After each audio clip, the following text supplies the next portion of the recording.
हाँ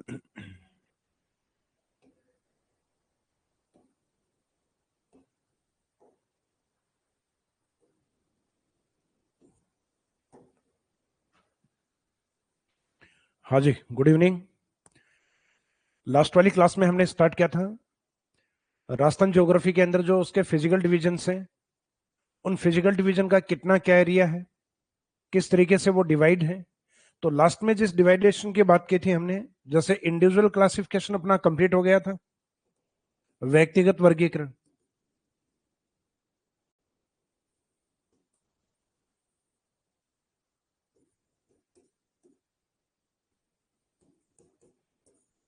तो व्यक्तिगत वर्गीकरण में प्रोफेसर वीसी मिश्रा के अकॉर्डिंग राजस्थान की क्लाइमेट है, सॉरी राजस्थान की फिजिकल डिविजन्स हैं, उनको 7 डिविजन्स में यानी 7 भागों में बांटा गया। उसके बाद में दूसरा था आपका भौगोलिक कारकों के आधार पर या भौगोलिक आधार पर। तो जो ज्योग्राफिकल है, ज्योग्राफिकल क्लासिफिकेशन या ज्योग्राफिकल फैक्टर के अकॉर्डिंग है, उसमें हमने बेस माना था एक तो उच्चावच को, इसका मीनिंग है रिलीफ फीचर को।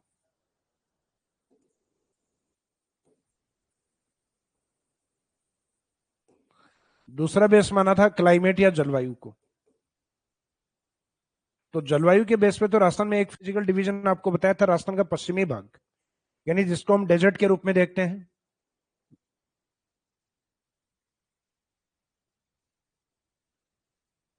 फिजिकल ज्योग्राफी सब्जेक्ट वाले जो स्टूडेंट हैं, उनकी फिजिकल ज्योग्राफी क्लास होगी आज।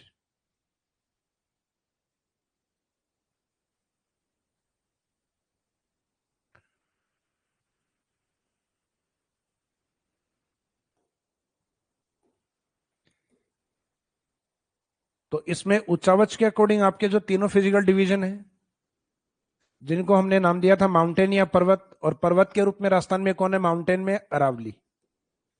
तो ये वाला पार्ट था अपना अरावली माउंटेन।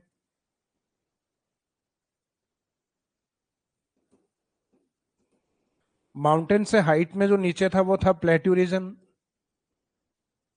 यानी पठारी भाग।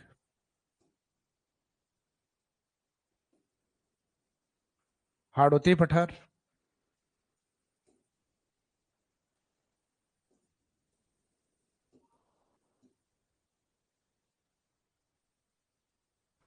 इससे नीचे भाग था वो था ईस्टर्न प्लेन, पूर्वी मैदान।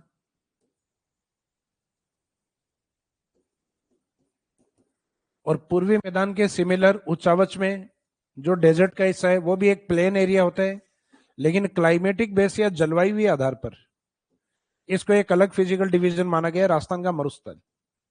क्योंकि यहाँ के क्लाइमेट कम वर्षा वाला है, तो किसी एरिया में वर्षा का कम होना, इसका मीनिंग वो किस फैक्टर में काउंट किया जाएगा? जैसे टेम्परेचर हुआ, आर्द्रता हुआ, वर्षा हुआ, ये सब हमारी क्लाइमेट ज्योग्राफी का पार्ट होता है, यानी जलवायु के बेस होते हैं। तो ये क्लाइमेटिक बेस या जलवायु आधार पे इसको अलग किया गया डेजर्ट। बाकी उच्चावच में मरुस्थल भी एक मैदान ही होता है, लेकिन ये एक शुष्क मैदान है, अर्थात क्लाइमेटिक बेस पे कम वर्षा वाला एरिया है, इस कारण इसको जलवायु आधार पे एक अलग भौतिक प्रदेश माना गया है। तो उच्चावच के अकॉर्डिंग राजस्थान में कितने फिजिकल डिवीजन है? तो उच्चावच के अकॉर्डिंग 3 माने जाते हैं, जबकि क्लाइमेट यानी जलवायु को और ऐड कर देंगे तो टोटल 4। इसका मीनिंग ये हुआ कि ज्योग्राफिकल फैक्टर यानी जो जो भौगोलिक कारक है, तो भौगोलिक कारक में हमने 2 बेस माने, एक तो रिलीफ फीचर यानी हाइट, उच्चावच पर्वत पठार मैदान, और एक फिर मैदान का वो हिस्सा जो क्लाइमेटिक बेस पे एरिड है, सूखा है, उसको हमने डेजर्ट माना है। तो इस तरीके से चारों भौतिक प्रदेश जिन पे कल अपनी बात हुई थी, इनके एरिया को, फिर इनके पॉपुलेशन या जनसंख्या को, इनके नंबर ऑफ डिस्ट्रिक्ट को, इसके बाद में हमने कवर किया था इसमें इनकी सॉइल और क्लाइमेट वाले पार्ट को। तो इनके अंदर जो जनरल फैक्चुअली पॉइंट्स थे वो अपने कंप्लीट हो गए। बाकी अब डिटेल में पढ़ना आज स्टार्ट करेंगे हम डेजर्ट से।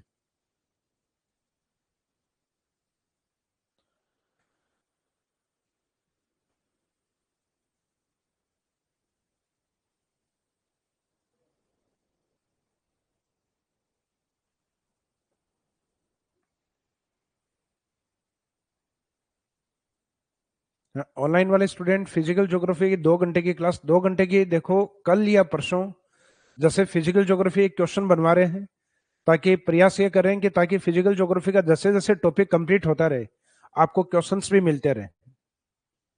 तो इसलिए फिजिकल ज्योग्राफी की आज कल या शायद हो सकता है बुधवार तक आपके 1-1 घंटे रखें, और उसके बाद में फिजिकल ज्योग्राफी क्योंकि बड़ा पार्ट है वो, तो इसलिए इसमें कोई संदेह नहीं है, उसमें अपने वो क्लासेस हो सकता है 2 घंटे या 2.5 घंटे भी रखना पड़े।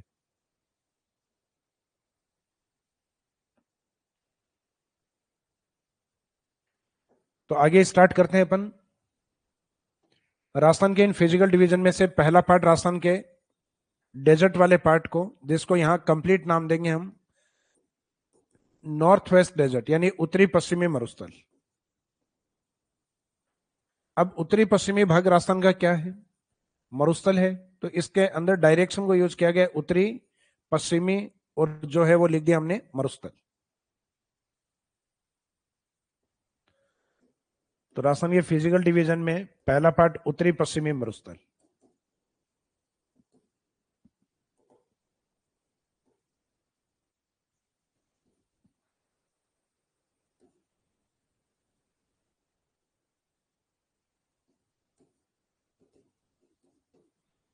तो एक तो राजस्थान के उत्तरी पश्चिमी मरुस्थल को क्या कहा जाता है?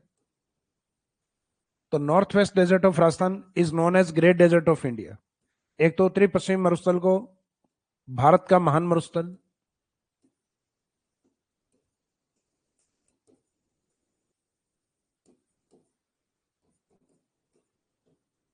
कारण यह है क्योंकि भारत के अंदर जो सबसे बड़ा डेजर्ट है वो राजस्थान का डेजर्ट है।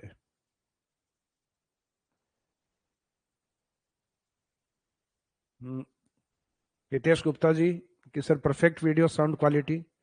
देखो ये दूसरा स्टूडियो तैयार करवाया है आप लोगों के लिए, और पहले वाले से थोड़ा सा बेटर, और जो टेक्निकल टीम थी वो काफी बेटर रही इस बार।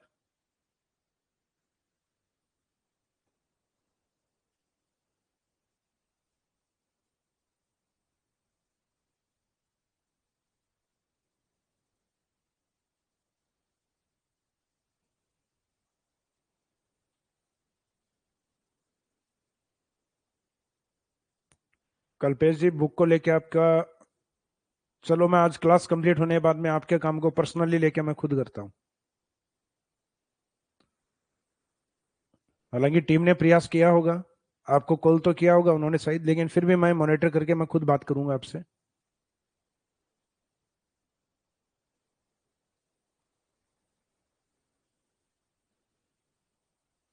चलो ठीक, आगे कंटिन्यूस करते हैं अपन।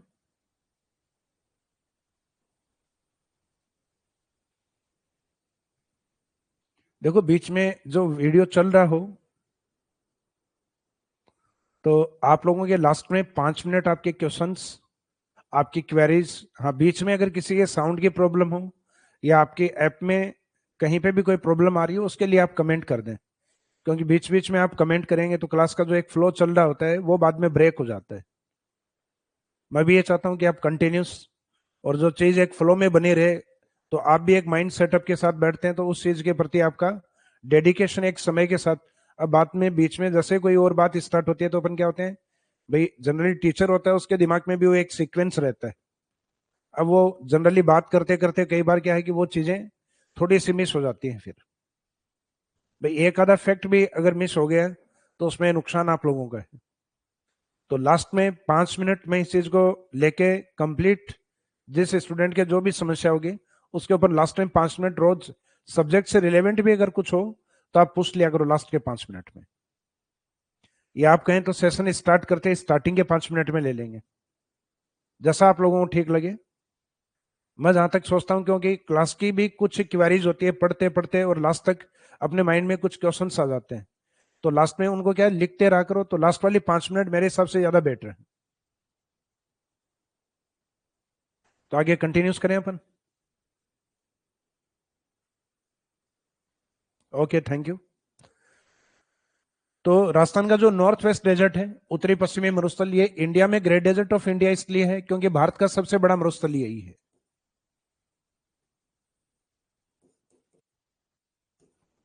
ग्रेट डेजर्ट ऑफ इंडिया, इसी मरुस्थल को राजस्थान में थार डेजर्ट भी कहा जाता है। हालांकि वर्ल्ड वाइड भी नाम है इसका, वैश्विक आधार पे भी थर्ड डेजर्ट कहते हैं इसको।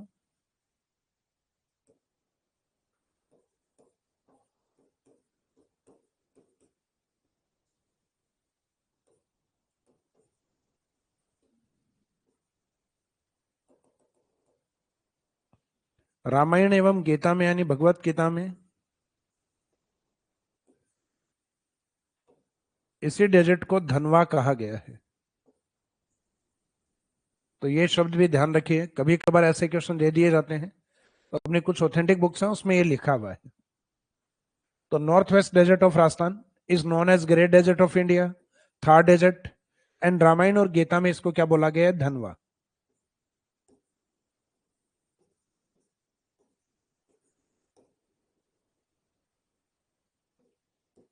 तो ये तो हो गया इसका इंट्रोडक्शन यानी इसका नाम।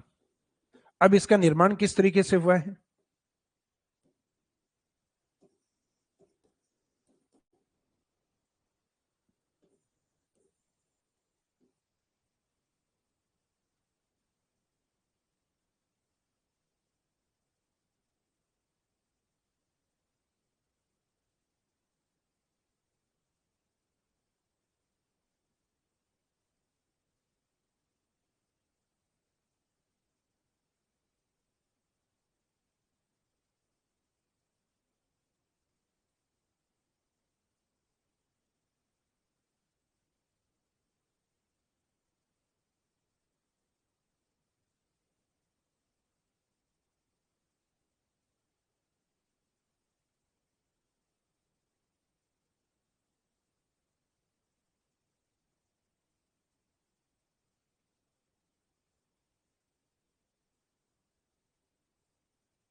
हाँ जी, वॉइस इज ओके।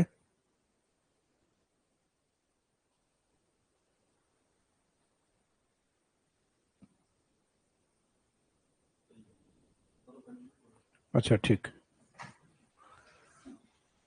तो डेजर्ट का जो इंट्रोडक्शन है वो अपन जनरली ट्रिपल टी के साथ दें कि ये थार डेजर्ट है, टेथिस सी में बना हुआ है और ट्रेसेरी एज में बना हुआ है, तृतीय काल में।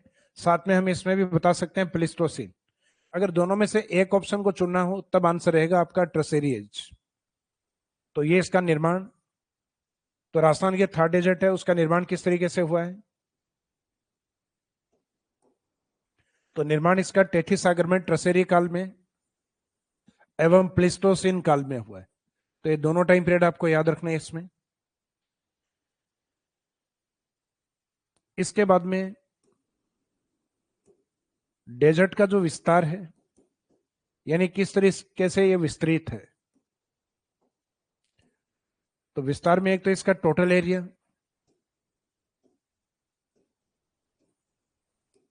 अगर हम थार के अकॉर्डिंग इसको कंसीडर करें, कंप्लीट एरिया इसका 2,38,254 वर्ग किलोमीटर एरिया। यानी इसको दो डेटा में आप याद रखें, 238, 254, 238, 254, तो ये जल्दी याद होगा 238 और 254। अब ये जो डेजर्ट है ये मुख्यतः भारत और पाकिस्तान दोनों राष्ट्रों में विस्तृत है। अब पाकिस्तान कंट्री भी छोटा है और उसमें इसका विस्तार भी कम है। यानी थार डेजर्ट का लगभग 15% पार्ट पाकिस्तान के पास और 85% इंडिया के पास। तो इंडिया के पास थार का 85 है, लेकिन इंडिया के पास जितना डेजर्ट है वो भारत के लिए 100% है। लेकिन ये पूछा जाए थार का कितना हिस्सा भारत में है, तो आंसर रहेगा 85, 85%। उसके बाद में इंडिया के पास जो भी डेजर्ट है वो मुख्यतः 4 स्टेट में, जिसमें एक राजस्थान है, जिसमें इंडिया का जो जितना भी थार है अगर उसको 100% मान लिया जाए तो उसमें राजस्थान के हिस्से में 62 है। देन उसके बाद में गुजरात, जहां ये रण ऑफ कच्छ के रूप में फैला हुआ है। उसके बाद में हरियाणा, जहां ये डेजर्टिफिकेशन से बड़ा है, मरुस्थलीकरण से। और देन उसके बाद में पंजाब। तो इस तरीके से इसमें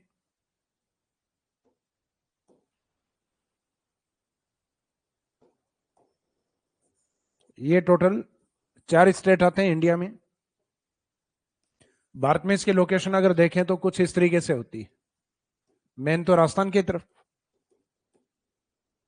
फिर राजस्थान के अकॉर्डिंग देखें तो राजस्थान के साउथ वेस्ट में गुजरात की तरफ, फिर राजस्थान के नॉर्थ वाले पार्ट में यानी पंजाब की तरफ, और कुछ हिस्सा राजस्थान के नॉर्थ ईस्ट की तरफ यानी हरियाणा की तरफ। तो इंडिया में जितना भी जो डेजर्ट है वो इन 4 स्टेट्स के अंदर है। जैसे ये वाला पार्ट हो गया गुजरात। तो ये इंडिया के अकॉर्डिंग हम माने तो इंडिया के अकॉर्डिंग 100% डेजर्ट इनमें है।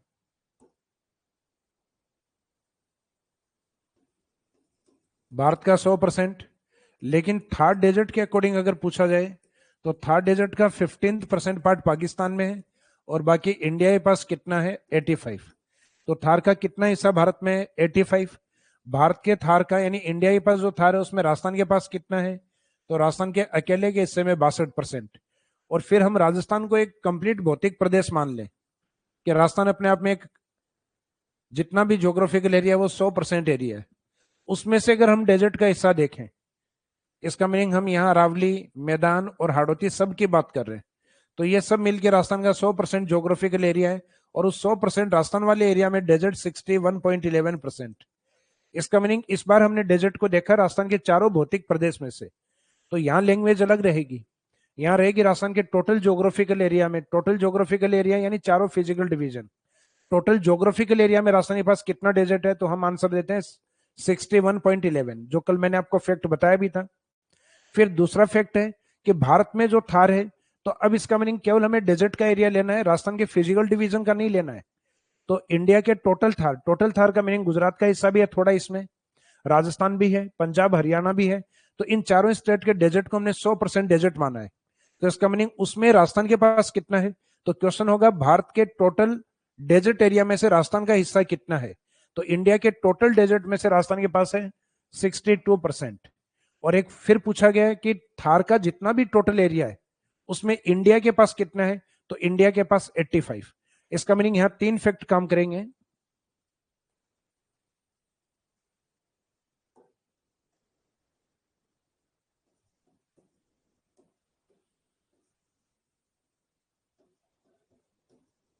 टोटल थार में से भारत के पास कुल थार में से भारत के पास रहेगा 85। फिर दूसरा है भारत का जितना भी थार है, यानी भारत का जितना भी मरुस्थल है, तो भारत के मरुस्थल में राजस्थान का हिस्सा अगर देखा जाए, इंडिया के अकॉर्डिंग कंसीडर किया जाए तो उसमें राजस्थान के पास रहेगा 62, और फिर राजस्थान का जितना भी ज्योग्राफिकल एरिया है राजस्थान के टोटल एरिया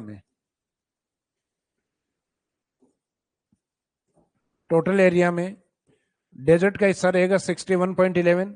बाकी जो अदर फिजिकल डिवीजन है जैसे रावली है, पूर्वी मैदान है, हाड़ौती है, उनका पार्ट भी रहेगा। तो इसमें से जनरली क्वेश्चंस पूछते हैं, जैसे आरएस 2016 में आया था, भारत का जो टोटल जो थार डेजर्ट है उसमें से कितना राजस्थान के हिस्से में है, तो आंसर क्या होना चाहिए? 62%। जबकि यह पूछा जाए कि विश्व के थार डेजर्ट में भारत के हिस्से में कितना है, तब आंसर रहेगा 85, क्योंकि 15% पाकिस्तान में है जिसको चोलिस्तान डेजर्ट कहा जाता है। तो एक ये भी अच्छी बात है कि इसमें पाकिस्तान की ओर इसको एक अलग नाम से जाना जाता है।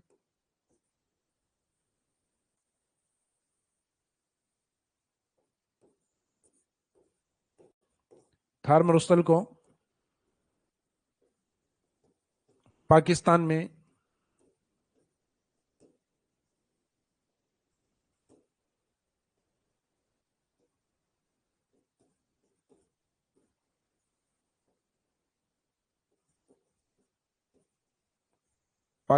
चोलिस्तान कहा जाता है। तो ये फैक्ट इसमें याद रखिएगा।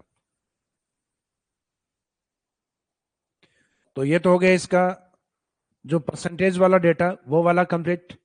अब इसमें राजस्थान के अकॉर्डिंग इसकी लेंथ, इसके विड्थ और इसकी हाइट को अगर देखा जाए, यानी लंबाई, चौड़ाई और ऊंचाई को, तो वो डेटा कितना रहेगा? तो विस्तार में अभी तक अपनी जो बात हुई है, एक तो टोटल एरिया को लेके, तो टोटल एरिया 2,38,254 वर्ग किलोमीटर एरिया। अगर हम सिर्फ राजस्थान वाला कंसिडर करें तो वो याद करते हैं अपन 1,75,000 वर्ग किलोमीटर, जो अपनी हिंदी ग्रंथ अकादमी वाली बुक में लिखा हुआ है वो डेटा है 1,75,000 वर्ग किलोमीटर। और ये जो टोटल थार है 2,38,000, इसमें केवल इंडिया के अंदर अगर बात करें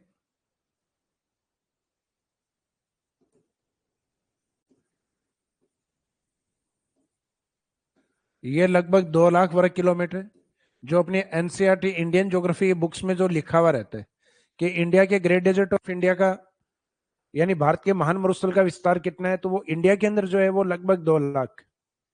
तो इसमें आप परसेंटेज पर नहीं जाएं, क्योंकि ये जितने भी डेटा हैं ज्यादातर अप्रोक्सीमेट डेटा हैं, लगभग डेटा लिखे हुए हैं। तो ये फैक्ट जितने दिए हुए हैं अपने को उतना रट लेना है। कंप्लीट थार का पूछे तब 2,38 बताना है, इंडिया में थार पूछे तो लगभग 2 लाख बताना है, राजस्थान में पूछे तो 1,75,000 वर्ग किलोमीटर बताना है। फिर राजस्थान के अकॉर्डिंग विस्तार में एरिया के बाद में हम बात करते हैं।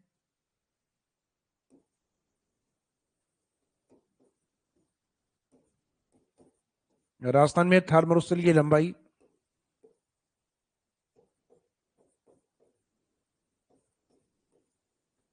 देन उसकी चौड़ाई, और उसके फिर एवरेज हाइट यानी औसत ऊंचाई। तो लंबाई वाला जो डेटा है वो कुछ इस तरीके का है कि राजस्थान में गुजरात से लेके और हरियाणा तक का ये वाला जो बॉर्डर है, ये इसकी टोटल लेंथ है अप्रोक्सीमेट 640 किलोमीटर। अब देखो यह हर डिस्टेंस से अलग अलग आएगी, यहां से मापोगे तो ये एक अलग डिस्टेंस है, यहां से नापोगे एक अलग डिस्टेंस है, यहां से मापोगे एक अलग डिस्टेंस है। तो इसका मीनिंग यहां से कुछ दूरियां माप के फिर उनका एक एवरेज बताया गया है कि लगभग लंबाई के अंदर 640 किलोमीटर है, जबकि चौड़ाई का हिस्सा ये अरावली से पश्चिम की तरफ, ये अप्रोक्सीमेट इसका आधा है। तो 640 का आधा 320, तो अपने को 320 फिक्स हाफ नहीं करना है, अपने को राउंड फिगर में 300 ही ले लेना है। तो इसकी जो चौड़ाई 300 किलोमीटर है, और इसकी एवरेज जो समुद्र तल से जो ऊंचाई होती है डेजर्ट की, वो लगभग 200 से 300 मीटर। ये डेटा मीटर में है, ये ध्यान रखना। और कुछ जगह इसमें डेटा दिया हुआ रहता है कि राजस्थान का जो थार मरुस्थल है वो 370 मीटर से भी नीचे है।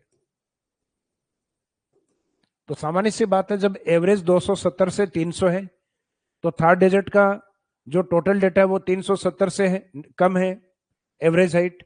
500 से कम है, 1000 से कम है, तो इसका मीनिंग आप समझ गए। 300 से ऊपर का कोई भी डेटा अगर दिया हुआ रहे और उसमें ये लिखा रहे राजस्थान के डेजर्ट की हाइट इससे कम है, तो स्टेटमेंट बिल्कुल सही रहेगा, क्योंकि एवरेज हाइट 200 से 300 के बीच में मानी गई है। और बाई चांस ये लिखा हुआ रहे राजस्थान का थार डेजर्ट 200 मीटर से भी कम हाइट पे मिलता है, तब स्टेटमेंट गलत रहेगा, क्योंकि इसमें एवरेज होता है 200 से 300 के बीच का लगभग। तो 200 से 300 का एवरेज यानी लगभग 250 मीटर। तो मीनिंग है कि कोई हाईएस्ट वैल्यू यूज करके ये बताया जाए कि उससे कम है, तब स्टेटमेंट सही होते हैं।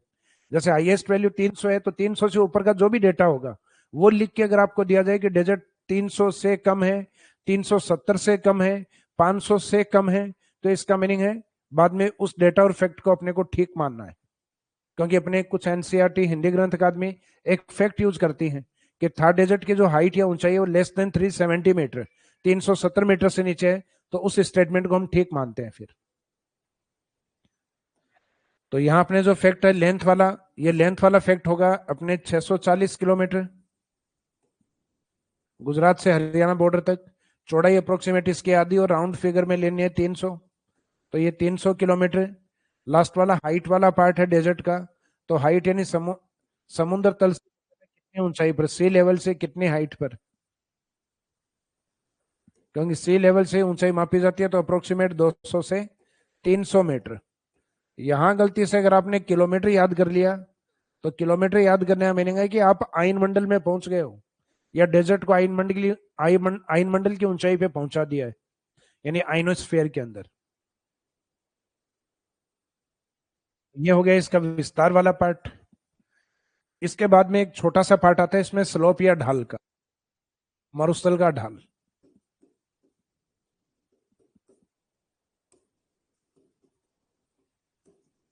स्लोप ऑफ डेजर्ट किसी भी ज्योग्राफिकल एरिया का, यानी कोई चाहे स्थान हो चाहे अपना घर हो, किसी भी साइट का अगर आपको ढाल जानना है तो 2 4 5 पानी की बाल्टियां डालो, पता लग जाएगा जिस ओर पानी जा रहा है उस ओर ढाल है। तो इसका मीनिंग ये हुआ कि जिस साइड में जहां नदियां चल रही होती हैं भौतिक प्रदेशों में, जिस साइड की ओर नदियां चल रही हैं, इसका मीनिंग ढाल उस ओर है। क्योंकि ड्रेनेज सिस्टम या अपवाह तंत्र या पानी जो है वो हमेशा ढाल के अकॉर्डिंग बहता है।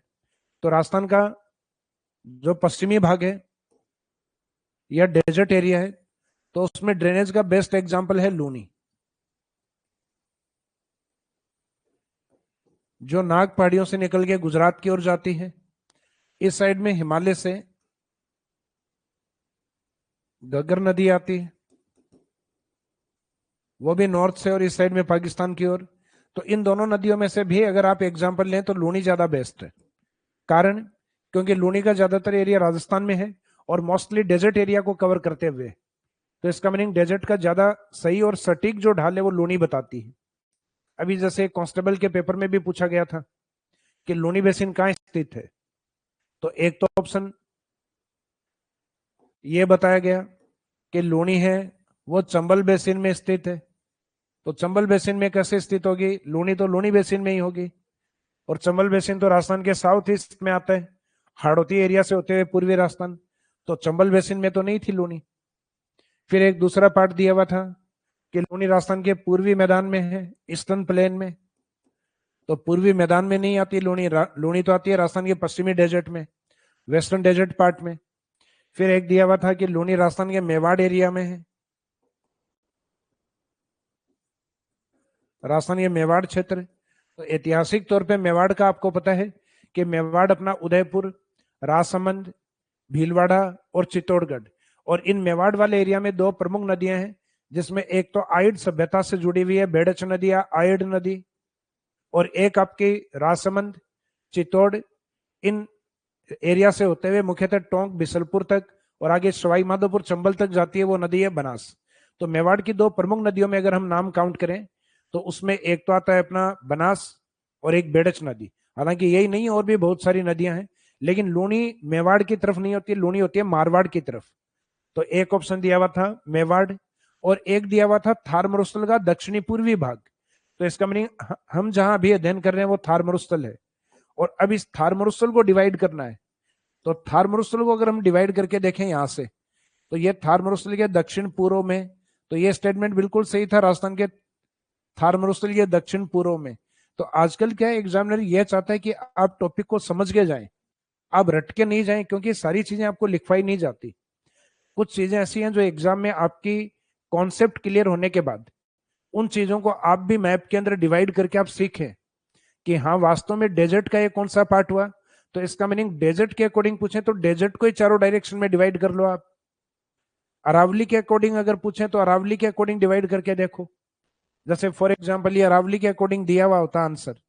अब कई स्टूडेंट क्या है, इसको रटेंगे, अगली बार वो नहीं पूछेंगे इसके अकॉर्डिंग, अगली बार वो अरावली के अकॉर्डिंग पूछ लेंगे।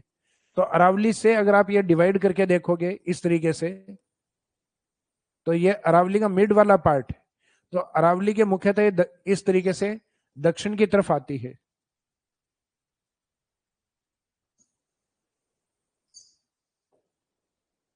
राजस्थान वाले मैप में इंडिकेट करते हैं इसको।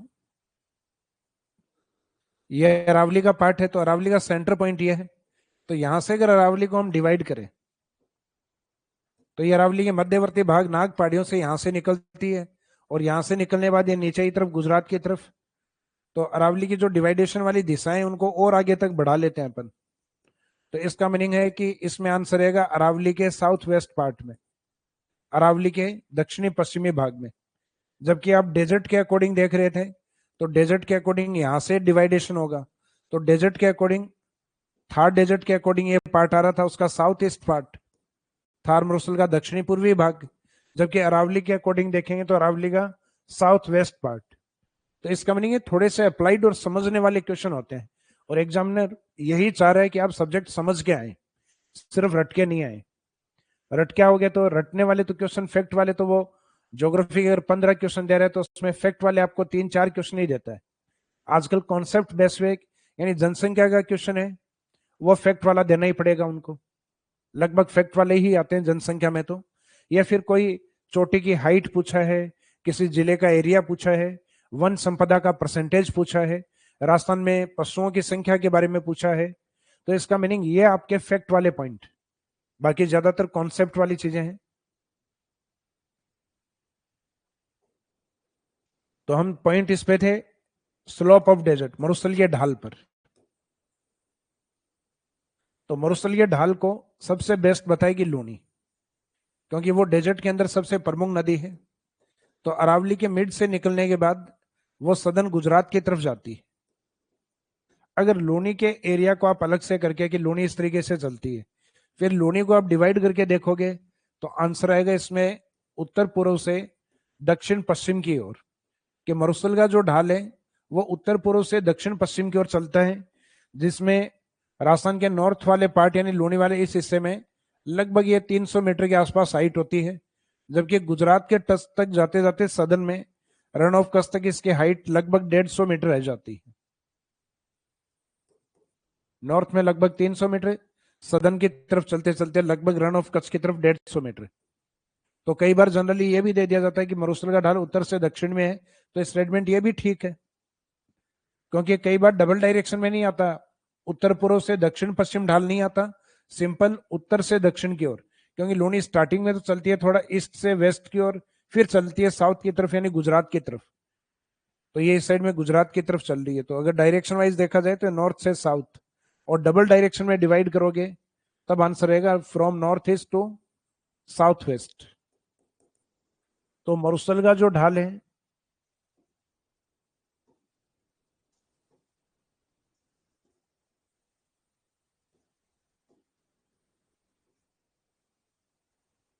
फ्रॉम नॉर्थ ईस्ट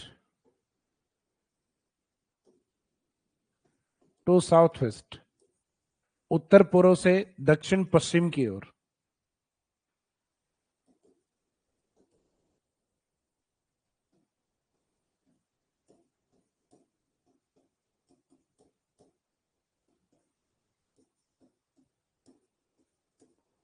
उत्तर पूर्व से दक्षिण पश्चिम की ओर।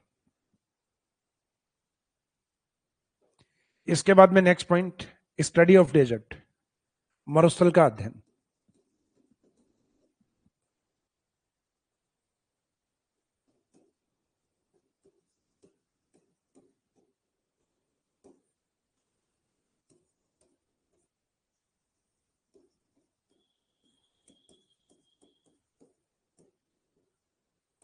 तो ये वाला जो पार्ट आता है स्टडी ऑफ डेजर्ट वाला, मरुस्थल का अध्ययन, इसमें अभी अपन ने थोड़ा सा सब्जेक्ट में रिसर्च करके और बेटर करने का प्रयास किया है इसको, क्योंकि पहले generally professor H S Sharma है, उनकी बुक से जनरली क्वेश्चन बनता था, और वहां डेजर्ट को मुख्यतः दो भागों में डिवाइड किया गया है जलवायु आधार पे, क्लाइमेटिक बेस पे, एरिड एंड सेमी एरिड।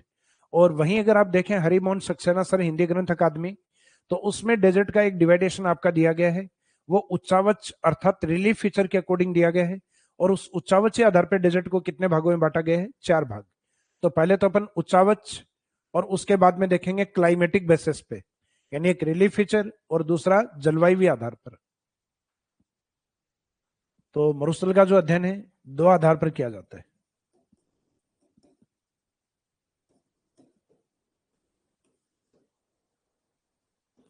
तो इसमें 2 बेसिस या जो 2 बेसिस या आधार है वो क्या क्या है? तो एक तो है उच्चावच,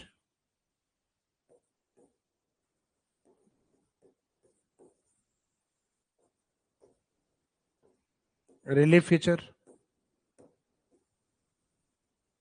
एंड नेक्स्ट है जलवायु या क्लाइमेट।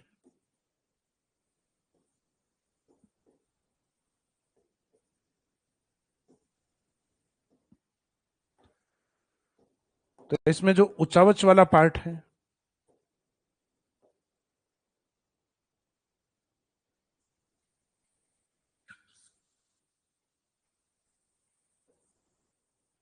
इस उच्चावच के आधार पर डेजर्ट को 4 भागों में डिवाइड किया गया है।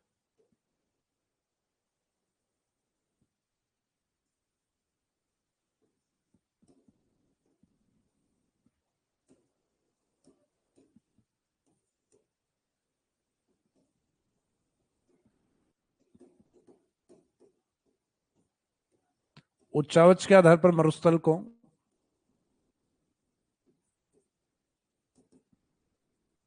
4 भागों में विभाजित किया गया है।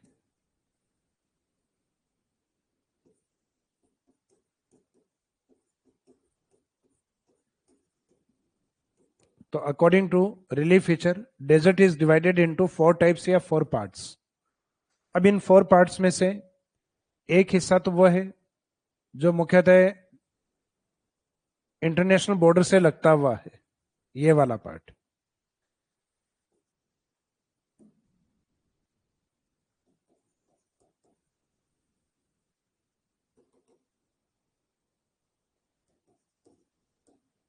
इसको नाम दिया गया ग्रेट डेजर्ट, यानी महान मरुस्थल।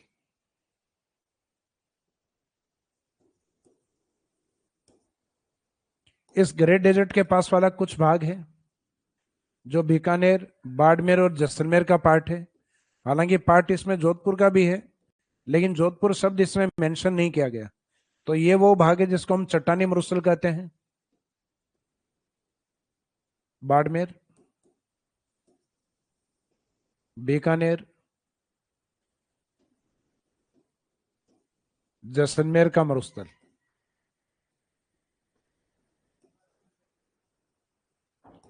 इसके बाद का ईस्ट वाला जो डेजर्ट है, बीकानेर से लेकर रन ऑफ कच्छ तक का, इसको नाम दिया गया लघु मरुस्थल।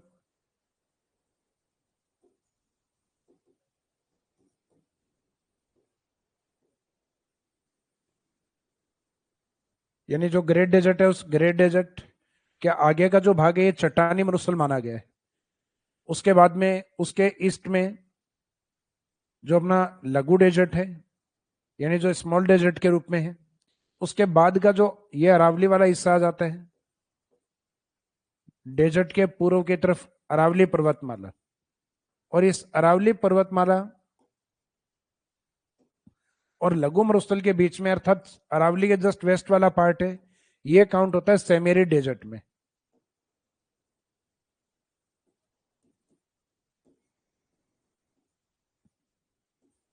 अर्ध शुष्क मरुस्थल में सेमेरी डेजर्ट में इसमें एक तो लूनी का पार्ट और एक पार्ट होता है इसमें शेखावाटी, लूनी एंड शेखावाटी। तो शेखावाटी वाला पार्ट तो इसमें ये हो गया अपना हरियाणा बॉर्डर के टच वाला, और सदर्न वाला पार्ट इसमें ये हो गया लूनी बेसिन वाला। तो ये थर्ड डेजर्ट का अगर ये देखा जाए जो कांस्टेबल का क्वेश्चन आया है, तो वो सेमेरी डेजर्ट वाले पार्ट में से अगर डेजर्ट को इस तरीके से डिवाइड करके देखें तो वो इस डेजर्ट के साउथ और ईस्ट वाले पार्ट में था।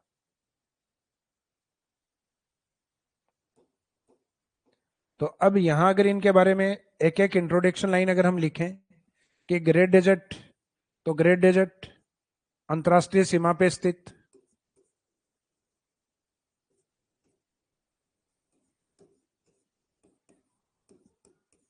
अंतरराष्ट्रीय सीमा पर स्थित या विस्तृत। तो great desert is extend on international border of Rajasthan, कि राजस्थान की अंतरराष्ट्रीय सीमा पर एक्सटेंड है या विस्तृत है। देन उसके ईस्ट वाला जो भाग है बाड़मेर बीकानेर जैसलमेर का मरुस्थल, ये चट्टानी मरुस्थल है, मरुस्थल जो चट्टानी भाग, या जो चट्टानी मरुस्थल है, जिसको आगे हम लिखेंगे भी, एक टर्म्स आता है चट्टानी मरुस्थल के लिए, रॉकी डेजर्ट के लिए, जिसको हम कहते हैं हमादा। उसके बाद में जो नेक्स्ट वाला पार्ट है लघु मरुस्थल, तो ये उत्तर में बीकानेर से दक्षिण में रन ऑफ कच्छ तक, यानी गुजरात के कच्छ के रन तक विस्तृत है।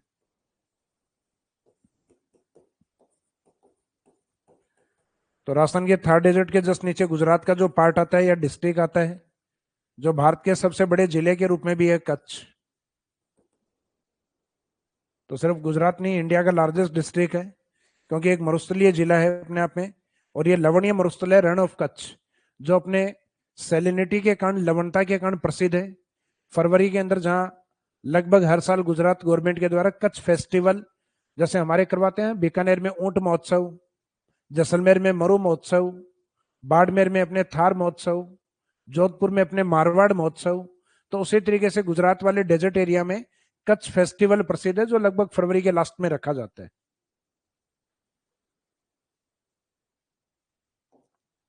और इसके बाद में सेमेरी डेजर्ट, तो सेमेरी डेजर्ट लघु मरुस्थल और अरावली के मध्य स्थित, या अरावली पर्वतमाला का पश्चिमी भाग, जिसमें मुख्यतः ज्योग्राफिकल एरिया भी मैंने आपको बताया था, इसमें शेखावाटी और मुख्यतः लूनी, ये प्रमुख क्षेत्र हैं। बाकी आगे जब हम पढ़ेंगे इसको, तब इसको सेमेरी डेजर्ट को चार पार्ट्स में डिवाइड किया जाता है। उच्चावचीय भाग में सिर्फ इसमें दो पार्ट ही लिखे हुए हैं कि मेनली लूनी बेसिन में एंड शेखावाटी रीजन में विस्तृत है, अर्ध शुष्क मरुस्थल वाला पार्ट। तो इस तरीके से अपने डेजर्ट के उच्चावचीय आधार पे, यानी उसके जो रिलीफ फीचर्स हैं, जैसे मिट्टी वाला डेजर्ट है, एक चट्टानी भाग है, एक उसका उसके पूर्व की तरफ है लघु मरुस्थल, और एक बाद में लघु मरुस्थल के भी पूर्व में, या यूं कहें अरावली के जस्ट वेस्ट में, अरावली के जस्ट पश्चिम में कौन सा मरुस्थलीय भाग है, तो वो आता है सेमेरी डेजर्ट अर्ध शुष्क मरुस्थल। तो राजस्थान में मरुस्थल में उच्चावच के आधार पे कितने भाग हैं, तो उच्चावच के आधार पे इसके कितने भाग हैं, तो आंसर रहेगा 4 भाग। कौन सा शामिल नहीं है, तो इनमें ऐसा कोई और शब्द जोड़ दिया जाए जो इसका भाग नहीं हो। जैसे उच्चावच के आधार पे जो प्रॉपर शब्द है वही याद होना चाहिए, जैसे एक तो ग्रेट डेजर्ट हो गया, एक जिलों के नाम के साथ है बाड़मेर बीकानेर जैसलमेर का डेजर्ट, और एक आपका महान का छोटा कर लेना, लघु कर लेना, एक लघु मरुस्थल, और एक जिसमें मरुस्थलीय दशाएं थोड़ी कम हो जाती हैं, उसको हम कहते हैं सेमेरी डेजर्ट अर्ध शुष्क मरुस्थल, यानी जो कंप्लीट एरिड या शुष्क में नहीं आता वो सेमेरी डेजर्ट में आएगा।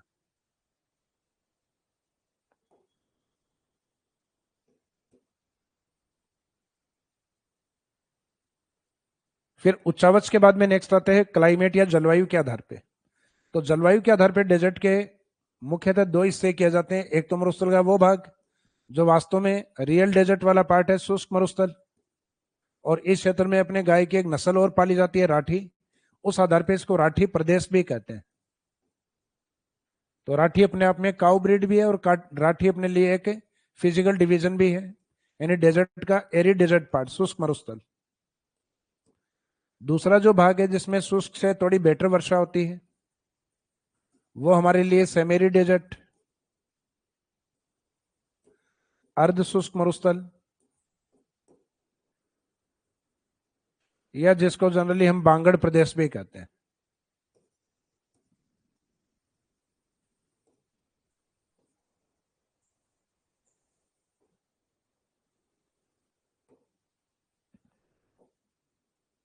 अब इनमें वर्षा की मात्रा के अकॉर्डिंग इनको डिफाइन किया गया है, जैसे अभी मैंने बताया ना जलवायु आधार पे। तो इसका मीनिंग है जलवायु के अंदर मेन मुख्य कारकों में तापमान, वर्षा, आर्द्रता, इनको काउंट किया जाता है। तो मुख्यतः 25 सेंटीमीटर समवर्षा रेखा के आधार पर डेजर्ट को दो भागों में बांटा गया है। हालांकि हम ये नहीं कहेंगे कि ये जो दो भाग है ये इक्वल पार्ट्स हैं। इसमें एरिड वाला जो पार्ट है वो थोड़ा बड़ा है, लगभग 1 लाख वर्ग किलोमीटर, क्योंकि राजस्थान के डेजर्ट को मैंने 1,75,000 बताया था आपको, इंडिया में बताया था 2 लाख, और टोटल बताया था 238, 254, 238, 254।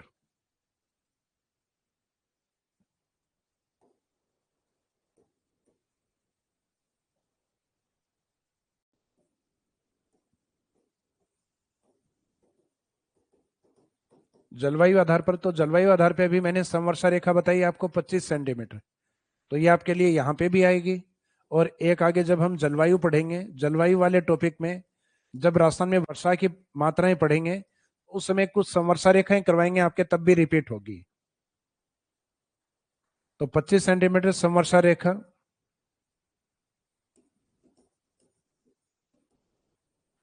समवर्षा रेखा यानी एक ऐसी रेखा जिसपे एक समान बारिश हो। कितने सेंटीमीटर? 25 सेंटीमीटर। समरेखा मरुस्थल को दो भागों में बांटती है। तो थोड़ा सा आप यहां ध्यान रखना, दो, इसमें दो भागों में बांटती है, ना कि दो समान भागों में। ऐसा अगर समान भाग लिखा हुआ जाए तो स्टेटमेंट गलत होगा, क्योंकि अभी बताया मैंने एरिड और सेमेरिड है, दोनों इक्वल नहीं होते।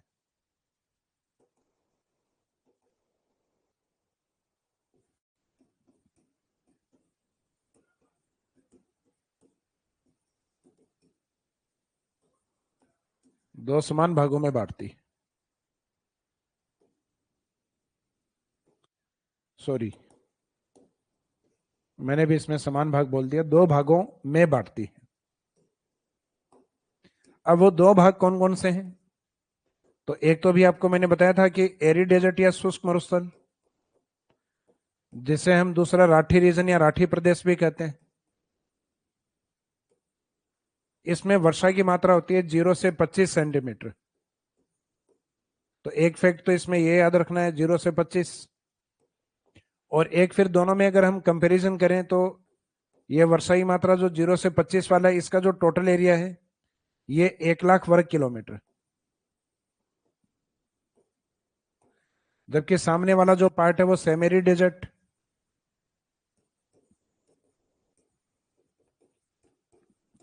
अर्ध शुष्क मरुस्थल, और अर्ध शुष्क मरुस्थल है उसको बांगड़ प्रदेश भी कहा जाता है।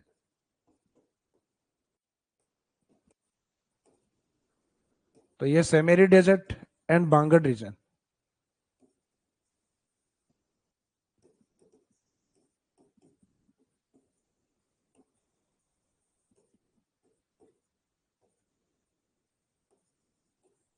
सेमेरिड और बांगड़ रीजन, यहां वर्षा की मात्रा डबल होती है 25 से 50 सेंटीमीटर, लेकिन इसका ज्योग्राफिकल एरिया कम होता है 75,000 वर्ग किलोमीटर।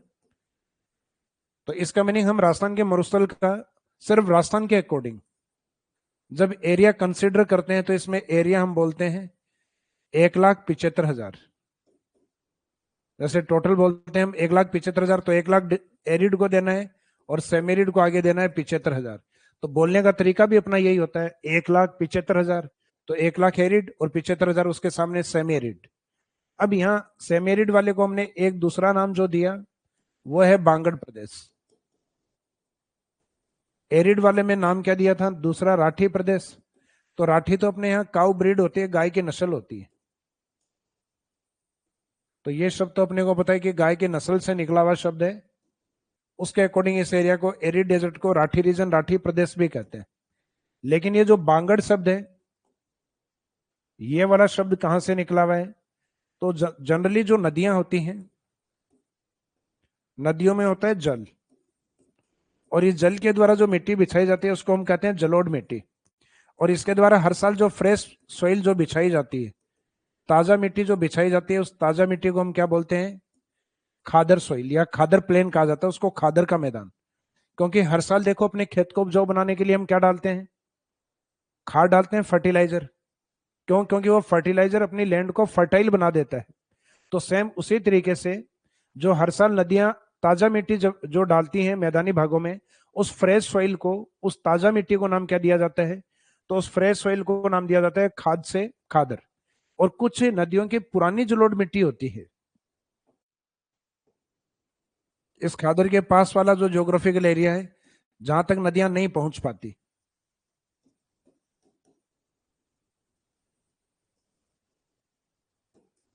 वहां पुरानी जलोढ़ को यानी ओल्ड एलुवियल सॉइल को वहां नाम दिया जाता है बांगर। तो वो थोड़ी कम उपजाऊ जलोढ़ होती है। जैसे कम उपजाऊ मिट्टियों को हम जनरली कहते हैं बंजर भूमि, तो ये बंजर से निकला हुआ शब्द या डाइवर्ट हुआ शब्द कहीं ना कहीं बांगर है। तो ये राजस्थान में अरावली का जो पूर्वी मैदानी भाग आता है वो ज्यादा उपजाऊ है, क्योंकि नदियां हर साल वहां ज्यादातर उपजाऊ मिट्टियां जमा करती हैं। इसका मीनिंग वो खादर टाइप मैदान है। जबकि राजस्थान में अरावली के पश्चिम की नदियों के मैदान है वो थोड़े पुराने हैं, इसका मीनिंग वहां पुरानी जलोढ़ मिट्टी है। तो वो पूर्वी मैदान की तुलना में थोड़े लेस फर्टाइल, थोड़े कम उपजाऊ होते हैं। तो इस कारण ये उस मिट्टी को लेकर शब्द निकला हुआ है बांगड़, जो जनरली इंग्लिश में डे को आर लिखने के कारण, BANGAR लिखने के कारण हिंदी में ये कई बार बांगड़ नहीं आके बांगर भी आ जाता है। तो उसको भी हमें गलत नहीं मानना, बांगर आ जाए तो भी ठीक मानना है। तो ये बांगर और बांगड़ दोनों ही ठीक है।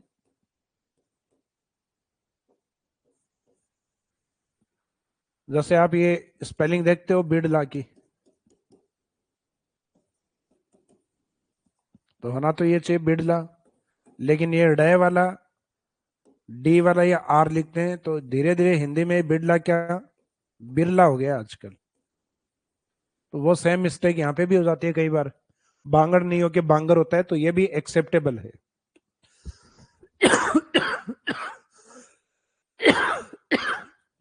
सॉरी।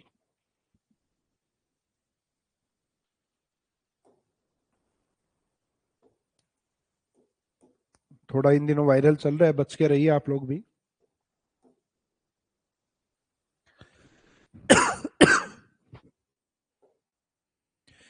तो इसमें ये वाला जो पार्ट है एरी डेजर्ट वाला, तो इसका जनरल इंट्रोडक्शन तो बता दिया आपको कि ये 0 से 25 सेंटीमीटर 1 लाख वर्ग किलोमीटर में फैला हुआ है, और इसको राठी प्रदेश भी कहा जाता है। तो अब इन दोनों भागों में से हम पहली डिटेल स्टार्ट करेंगे इस भाग की, एरी डेजर्ट की। इसके बाद में सेमेरी डेजर्ट जो सेकंड पार्ट है, इसके सामने लिखा हुआ है, ये स्टार्ट करेंगे।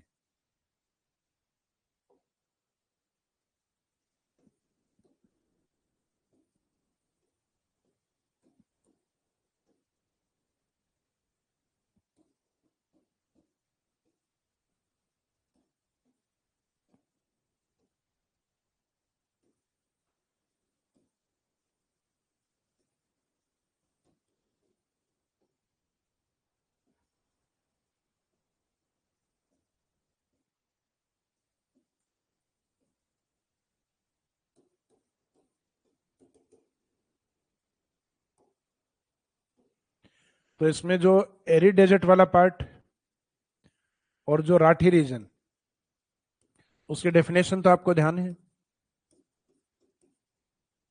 25 सेंटीमीटर से कम वर्षा वाला भौतिक प्रदेश।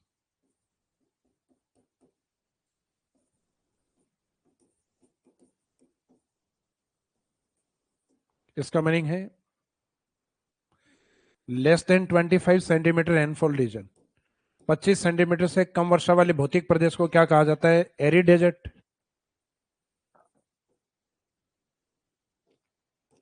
25 सेंटीमीटर से कम वर्षा वाले भौतिक प्रदेश को शुष्क मरुस्थल। फिर इसमें एरिया की जो हम बात करते हैं, तो एरिया अपना फैक्ट ऊपर लिखा हुआ था, 1,75,000 में से 1 लाख वर्ग किलोमीटर एरिया एरी डेजर्ट में आता है इसमें। फिर इस एरी डेजर्ट को अध्ययन की दृष्टि से हम दो भागों में डिवाइड करते हैं। अब जैसे आपको यह कह दिया जाए कि अपन राजस्थान में सूखे मरुस्थल का अध्ययन करने के लिए चल रहे हैं, तो सामान्य सी बात आपके माइंड में एक पिक्चर बनना स्टार्ट होगी कि सर आज हमें सूखे मरुस्थल में लेके जाएंगे जहां रेत के टीले होंगे। तो ये जैसे ही कल्पना अपने माइंड में आएगी कि रेत के टीले होंगे और वास्तव में आप डेजर्ट में पहुंच जाएं और फिर आप देखते हो कि वहां रेत के टीले हर जगह तो नहीं है। इसका मीनिंग शुष्क मरुस्थल में कुछ जगह ऐसी भी होते हैं जहां बालू का स्तूप नहीं होते, लेकिन अधिकांश भाग ऐसा है जहां रेत के टीले हैं। क्यों? क्योंकि अपने माइंड में पहली पिक्चर ही ये बनती है कि सूखे मरुस्थल में जाएंगे तो वहां सैंड ड्यून्स अर्थात बालू का स्तूप देखने को मिलेंगे। तो वो बालू का स्तूप है। वहां जहां बालू का स्तूप है वहां उनके प्रकार का अध्ययन भी किया जाता है, लेकिन जहां नहीं है उसके पीछे उनके कारण को देखा जाता है। तो यहाँ हम देखते हैं कि शुष्क मरुस्थल को अध्ययन की दृष्टि से दो भागों में डिवाइड किया जाता है। दोनों भागों का आधार बालू का स्तूप ही है। एक में हम कहेंगे बालू का स्तूप मुक्त विदाउट सैंड ड्यून रीजन, यानी जहां बालू का स्तूप नहीं है। दूसरा रहेगा विद सैंड ड्यून रीजन, यानी जहां बालू का स्तूप स्थित है।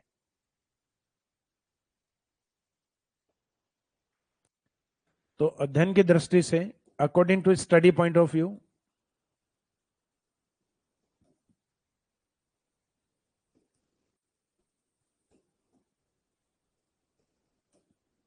अध्ययन की दृष्टि से मरुस्थल को, सॉरी एरिड डेजर्ट को, शुष्क मरुस्थल को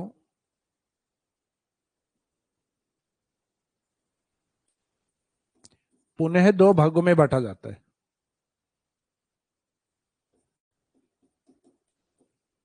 तो according to study point of view, arid desert again divides into two parts. Again divides क्यों बोल रहे हैं अपन, पुनः दो भाग क्यों बोल रहे हैं? क्योंकि डेजर्ट के दो भाग तो ऑलरेडी हम कर चुके हैं। मरुस्थल के दो भाग पहले हो चुके हैं, जिसमें एक शुष्क मरुस्थल लिखा था जिसको अभी हम पढ़ रहे हैं, और एक दूसरा सेमेरी डेजर्ट अर्थात अर्ध शुष्क मरुस्थल। अब इस शुष्क मरुस्थल को फिर से दो भागों में डिवाइड किया है, इसलिए लिखा है कि मरुस्थल को पुनः दो भागों में बांटा गया है। एरी डेजर्ट को, शुष्क मरुस्थल को पुनः दो भाग, स्तूप मुक्त,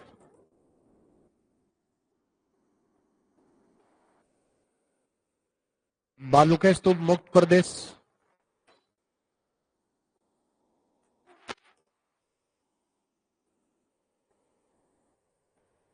इस शब्द को याद रखना, विदाउट सैंड ड्यून। दूसरा भाग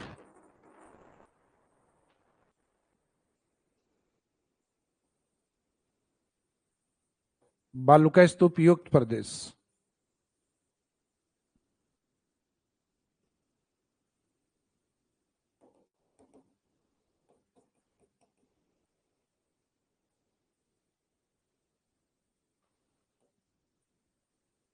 एक तो with sand dune region,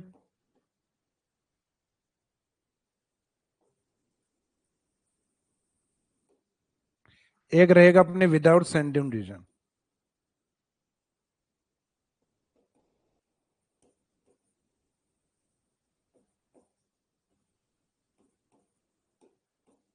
without sand dune region, बालू का स्तूप मुक्त प्रदेश। तो ये वाला जो शब्द है मुक्त, और जहां बालू का स्तूप पाए जाते हैं बालू का स्तूप युक्त, तो ये विदाउट सैंड ड्यून और एक विद सैंड ड्यून। तो जिस एरिया में ड्यून्स हैं वहां तो लगभग अपने को आइडिया है कि ड्यून्स क्यों हैं। कल्पेश सोलंकी सर जी, वॉइस, क्या वॉइस में प्रॉब्लम आ रही है? अदर स्टूडेंट कमेंट करके बताइए।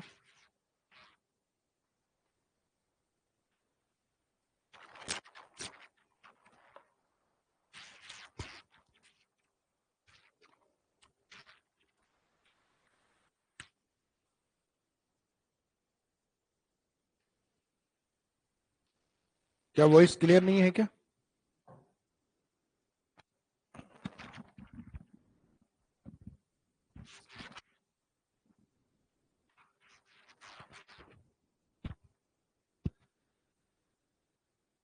वॉइस के बारे में थोड़ा सा बता दीजिए आप लोग। आप लोगों के कमेंट आ रहे हैं कंटिन्यूस।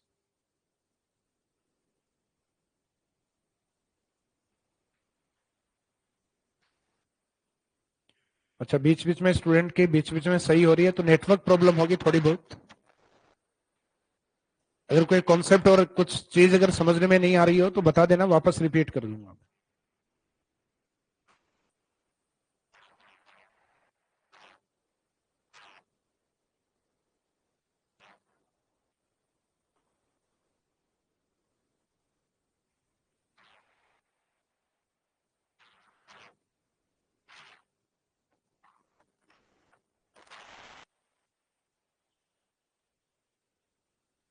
तो आगे कंटिन्यूस करते हैं।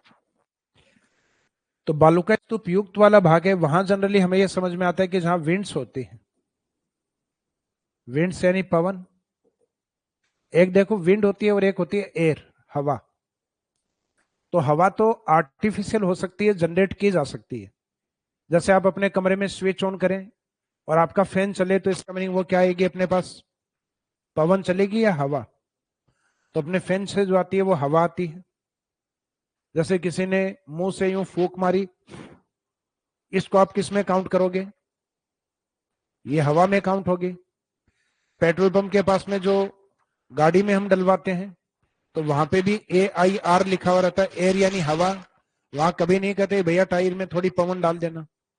तो इसका मीनिंग जो नेचुरल फ्लो होता है वो पवन या विंड्स के रूप में होता है, और जनरली जो आर्टिफिशियल होता है जिसको जनरेट किया जाता है वो मुख्यतः एयर के रूप में होता है। तो मामूली सा डिफरेंस होता है, हालांकि एग्जाम में अपने हवा आ जाए तो भी स्टेटमेंट में जनरली ठीक मानते हैं, लेकिन बाकी फर्क है। जो नेचुरल फ्लो होता है वो अपने विंड्स के रूप में कंसिडर होता है। तो आगे हम इस, हेलो हेलो हेलो हेलो, कुछ हिल तो रहा है, हेलो हेलो हेलो।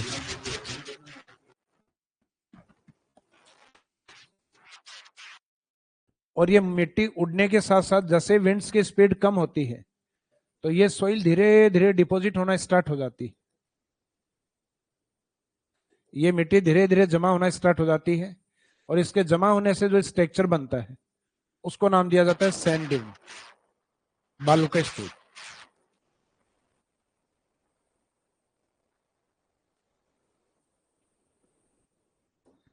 तो पवन के द्वारा जब मिट्टी का निक्षेपण होता है, तो उससे निर्मित संरचना को क्या कहा जाता है, बालू का स्तूप।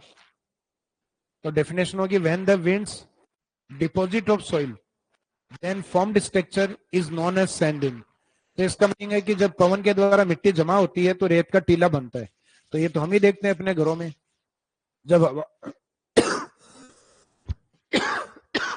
सॉरी, जब हवाएं चलती हैं गर्मियों में या पवन जब चलती है, तो उसके साथ मिट्टी आती है और मिट्टी जमा होती है। तो कई बार घर में छोटे छोटे मिट्टी, हल्की हल्की परत आ जाती है मिट्टी की। तो इसका मीनिंग वो छोटा एग्जाम्पल है, और ऐसा लाखों वर्षों तक, करोड़ों वर्षों तक हो तो ऐसे ऐसे बड़े बड़े एग्जाम्पल बन जाएंगे, तो उनको हम ड्यून्स कहते हैं। तो जब पवन के द्वारा मिट्टी का निक्षेपण या जमाव होता है, तो बनने वाली संरचना को हम बालू का स्तूप, इसका मीनिंग है बालू का स्तूप युक्त एरिया है। तो इसका मीनिंग जो मुक्त वाला एरिया है, विदाउट सैंड ड्यून वाला, क्या वहां बालू का स्तूप मुक्त वाला है, ये वाला पार्ट, तो क्या वहां पे पवन नहीं है? तो ऐसा पॉसिबल ही नहीं है कि डेजर्ट के एक हिस्से में पवन हो, दूसरे में नहीं हो। तो इसका मीनिंग पवन तो यहाँ पे भी है, लेकिन यहाँ पवन के साथ सोइल या मिट्टी उपस्थित नहीं होती। विदाउट सैंड ड्यून एरिया में पवन के साथ इस एरिया में सोइल या मिट्टी उपलब्ध नहीं होती। यहाँ थोड़ा पत्थर टाइप यानी चट्टानी मरुस्थल होता है, इसको हम कहते हैं पथरीला मरुस्थल। तो पथरीला जो मरुस्थल है यानी जो रॉकी टाइप डेजर्ट है, इस पथरीले मरुस्थल में आगे की ओर उस मिट्टी का निक्षेपण नहीं हो सकता, जमाव नहीं हो सकता, और जमाव नहीं होगा तो सैंड ड्यून्स नहीं बनेंगे। तो ऐसा एक ज्योग्राफिकल एरिया अपने डेजर्ट में भी है। तो जब पवन के साथ सॉइल उपस्थित नहीं हो, इसका मीनिंग पत्थर वाला मरुस्थल है, तो वहां पे नहीं बन पाते। तो इसके पीछे मेन रीजन ये है, यहाँ सॉइल की जगह थोड़ा रॉकी टाइप डेजर्ट है, पथरीला मरुस्थल है, जिसको ज्योग्राफिकल टर्म्स में हम कहते हैं हमादा।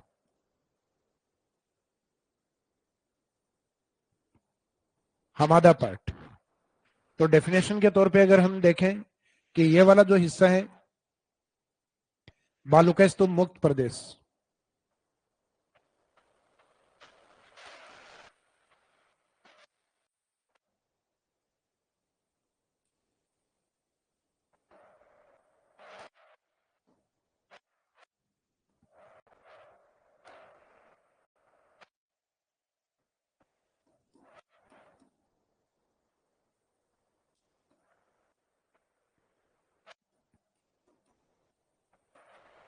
विदाउट सैंड ड्यून,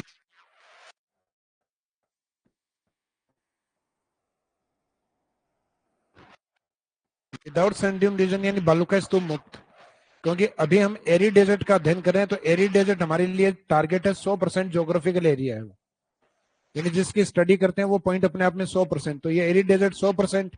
अब उस 100% के दो पार्ट हैं, तो बालूका स्तूप मुक्त और एक बालूका स्तूप युक्त। अब आप बताइए कि आपके दिमाग में कौन सा है, कि पश्चिमी राजस्थान में बालूका स्तूप है या नहीं है। तो अपने माइंड में जनरली यही चलता है कि वहां रेत के टीले हैं। तो ये इसलिए चलता है क्योंकि वास्तव में ये एरिया ज्यादा है बालूका स्तूप युक्त वाला। तो इस 100% में से लगभग 58.5% हिस्सा इसका है। तो इसका मीनिंग जो बचा बालूका स्तूप मुक्त यानी विदाउट सैंड ड्यून रीजन, तो ये विदाउट सैंड पार्ट है 41.5%। तो ये भी पूछ लेते हैं एग्जाम में, कई बार पूछा हुआ भी है, अधीनस्थ बोर्ड के एग्जाम्स में आया हुआ है कि राजस्थान में एरी डेजर्ट का कितना हिस्सा विदाउट सैंड ड्यून है, बालूका स्तूप मुक्त एरिया है।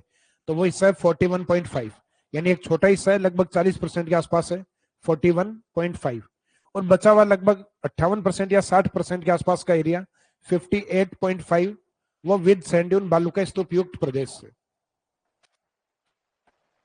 तो ये जो एरी डेजर्ट शुष्क मरुस्थल है उसमें बालूका स्तूप मुक्त प्रदेश, इसका मीनिंग यहाँ बालूका स्तूप नहीं पाए जाते। अपन ने मुक्त कह दिया, उसका मीनिंग भी वही है, लेकिन फिर भी लिख लेते हैं।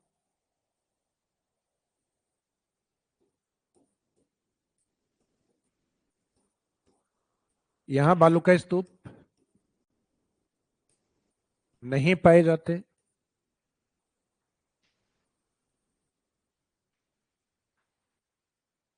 बालूका स्तूप नहीं पाए जाते।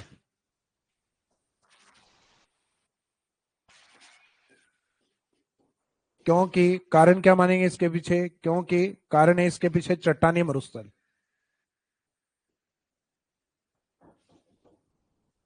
क्योंकि चट्टानी मरुस्थल या रोकी डेजर्ट पाया जाता है, यानी जिसको हम थोड़ा पत्थर टाइप मरुस्थल कहते हैं, पथरीला मरुस्थल।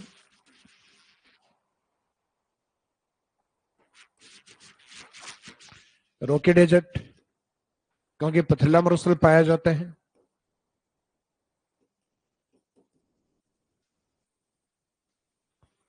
पाया जाता है उसे हमादा कहा जाता है।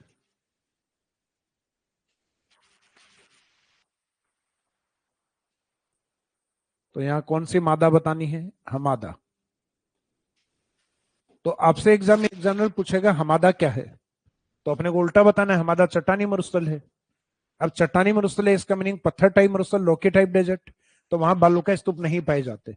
तो एग्जाम में स्टेटमेंट जरूरी नहीं है ऊपर से नीचे की ओर, नीचे से ऊपर की ओर भी पूछे जा सकते हैं। पूछ लिया जाए हमादा क्षेत्र से संबंधित कथन बताइए, तो एक कि ये चट्टानी मरुस्थल होता है, यानी थोड़ा पत्थर टाइप या रोकी टाइप डेजर्ट है। दूसरा स्टेटमेंट आ जाए कि इसमें बालूका स्तूप नहीं पाए जाते या बालूका स्तूप पाए जाते हैं। तो इस प्रकार के स्टेटमेंट्स को अपने को ध्यान से देखना है, यानी जब डेजर्ट आपका पत्थर टाइप हो गया, इसका मीनिंग वहां ड्यून्स नहीं बन सकते, क्योंकि पवन है वो अपने बहुत तेज वेग से ज्यादा ही ज्यादा पत्थर को लुढ़का सकती है, यानी पत्थर को वो इस तरीके से घुमा देगी, लेकिन वो पत्थर को उड़ा के दूसरी जगह डिपॉजिट नहीं कर पाती, और जब तक वो उठा के डिपॉजिट नहीं करेगी तब तक ड्यून्स नहीं बनेंगे। तो मीनिंग है कि ड्यून्स या सैंड ड्यून्स हैं वो मुख्यतः रेत से ही बनते हैं, यानी जो मोटी मिट्टी यानी सैंड होती है, उस सैंड के डिपॉजिट होने से जो स्तूप बनते हैं यानी ड्यून्स बनते हैं, उनको कहते हैं सैंड ड्यून्स। तो सैंड तो उसमें मिट्टी हो गई और उसका आकार हो गया, उसको कहते हैं स्तूप। तो इसका इनको कहते हैं बालू का स्तूप। तो अब ये ज्योग्राफिकल एरिया जहां चट्टानी मरुस्थल है उसको हमादा कहा जाता है। इसका विस्तार, ये राजस्थान के डेजर्ट एरिया में मुख्यतः एक तो बड़ा विस्तार इसका यह सर्वाधिक जैसलमेर में,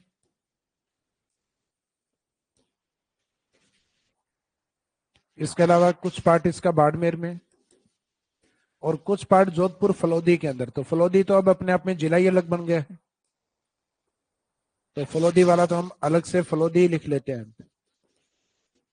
एक बाड़मेर का हिस्सा और जैसलमेर की कुछ साइट है इसमें, ये जैसलमेर में जिसमें एक तो पोखरण, पोखरण के भी पूरे एरिया में नहीं है, लेकिन पोखरण एरिया इसमें कवर होता है रोकी डेजर्ट में। तो इधर कुछ जगह ड्यून्स भी हैं, जैसे बरखान में लिखेंगे इसके बारे में। पोखरण, रामगढ़, एक पोखरण जैसलमेर, इस साइड में आपने लोदरवा सुना होगा, जहां की राजकुमारी मूमल, हिस्ट्री में कहानियां आती हैं आपकी इनकी, लोदरवा।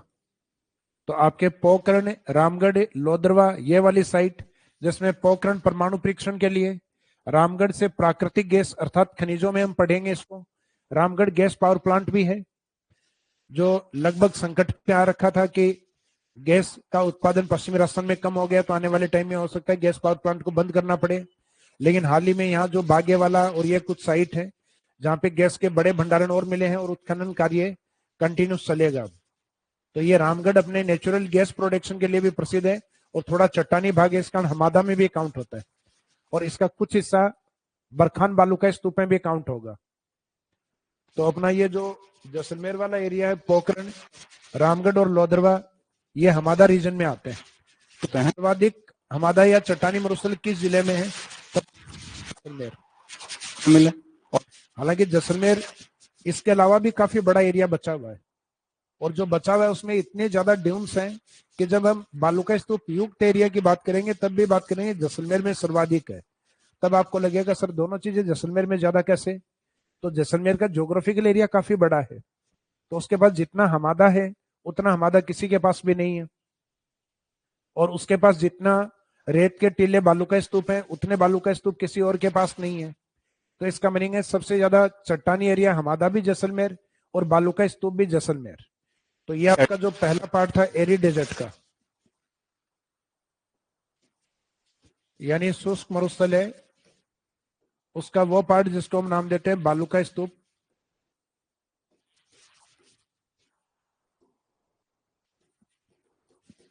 बालू का स्तूप मुक्त प्रदेश ये अपना कंप्लीट हो गया। अब ये बालू का स्तूप मुक्त है, इसमें विशेष बात क्या थी? एक तो ये रॉकी डेजर्ट यानी चट्टानी मरुस्थल है, इसके लिए अपने टर्म्स यूज किया कि हमादा। और ये कौन कौन से ज्योग्राफिकल एरिया में? तो ज्योग्राफिकल एरिया या भौगोलिक क्षेत्र जिसमें जैसलमेर की कुछ साइट को याद रखना, पोखरण, रामगढ़, लोदरवा, फिर फलोदी, पहले लिखते थे जोधपुर फलोदी, तो जोधपुर में भी मेनली फलोदी में ही मानते थे, अब फलोदी लिखना है, और फिर उसके बाद में बाड़मेर। उसके बाद जो दूसरा भाग इसका बचा हुआ है जहां बालू का स्तूप पाए जाते हैं, तो उसको कहते हैं बालू का स्तूप युक्त प्रदेश। तो जो बालू का स्तूप युक्त एरिया, तो उसमें एक तो बालू का स्तूप का मीनिंग क्या है, बालू का स्तूप का अर्थ क्या है वो, और फिर बाद में उसमें कवर करेंगे बालू का स्तूप के प्रकार या टाइप, जो अपने आप में पूरा एक टॉपिक सा ही है ये, बालू का स्तूप और बालू का स्तूप के प्रकार। तो एरी डेजर्ट के इस हिस्से को आज हमने कवर कर लिया है, और इसका जो सेकेंड पार्ट बालू का स्तूप मुक्त प्रदेश वाला, इसको स्टार्ट करेंगे हम कल। आज की इस क्लास को हम यही विराम देंगे। Thank you. और अब 2 मिनट में आपके जो क्वेश्चन हो, कुछ आपको पूछना हो, या 5 मिनट लगे तो 5 मिनट भी लेंगे अपन।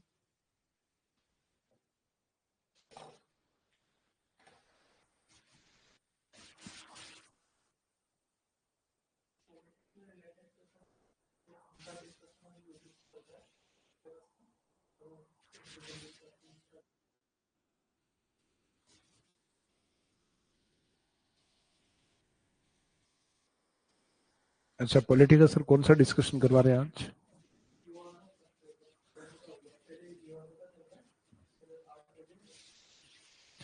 अच्छा देखो, पॉलिटिकल आज आपका सिलेबस डिस्कशन यूट्यूब के ऊपर चल रहा है, तो वो वाली क्लास आपके इसमें भी ऐड हो जाएगी। हालांकि वो सिलेबस इंट्रोडक्शन क्लास है सिर्फ, तो वो आप यूट्यूब पे भी देख सकते हैं और आपके इस कोर्स में भी ऐड हो जाएगी। और कल से बाद में आपकी प्रॉपर जो क्लासेज हैं वो स्टार्ट हो जाएंगी। तो उसमें सर ने एक बहुत ही बढ़िया टॉपिक जो राष्ट्रपति वाला है वो तैयार किया है, राष्ट्रपति का, और उससे जुड़े हुए जितने भी जो फैक्ट हैं, तथ्य हैं, पुराने क्वेश्चंस हैं, तो उसको लेके कल एक क्लास लेके आएंगे सिर्फ राष्ट्रपति, और यानी जो प्रमुख पद जो हैं आपके जितने भी राष्ट्रपति, प्रधानमंत्री, इन सब के ऊपर उनकी स्पेशल क्लासेज अलग से भी होंगे। और बाकी पॉलिटी के आपके जो टॉपिक वाइज है, उस टॉपिक वाइज के बाद आपके टॉपिक्स के अकॉर्डिंग स्टार्ट हो जाएगा पार्ट।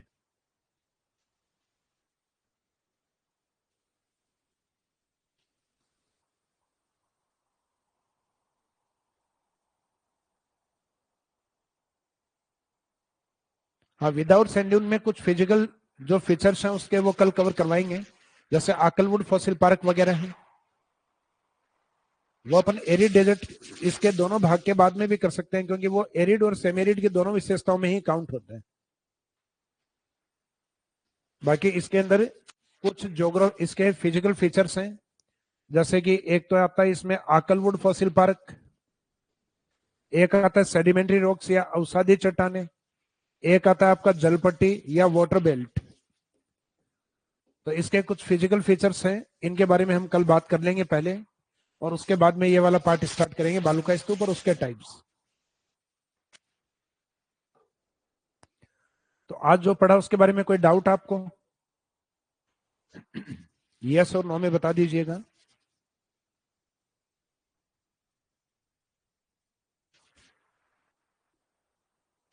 तो चलो, आपकी तरफ से कोई कमेंट नहीं आ रहा, तो लगता है मैंने ज्यादा बढ़िया पढ़ा दिया लगता है आज वापस।